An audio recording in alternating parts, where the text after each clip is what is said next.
Guys, we are executing our first trade at the market at Nifty and we are shorting it. This is the stop and the target for that. So I'll be updating you as we go along. Looks like a difficult trade, but I'm seeing a little downside on Nifty. So let's see what happens. I'll be updating you.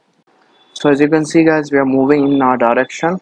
We might hit our target, but since this is an intraday trade, now this thing, those who are not into trade, this might give you another opportunity to get into the trade, so that way you can make some money out of it. So if this thing does what it wants to do, hop on the trades, and I'll see you soon and I'll update you once I find any other update into it.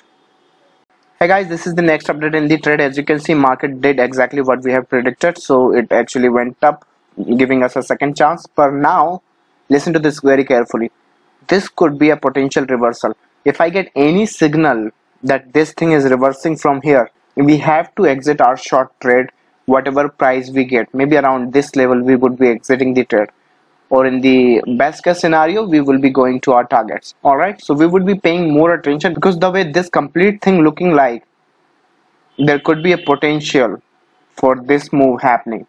So I don't want to lose whatever I have got in short, and I'll be updating you once I find any update in the trade. Guys, this thing is reversing. This thing is not going to our target today, so it will be better if we can take this target on 1:1. And that happens very often, because you have to read the market, what this thing is telling you right now, instead of what it was telling you an hour before. So it's still not a good trade. As long as you're making money, doesn't matter how much it is, you're doing good. So do not make mistakes. Take out of the trade.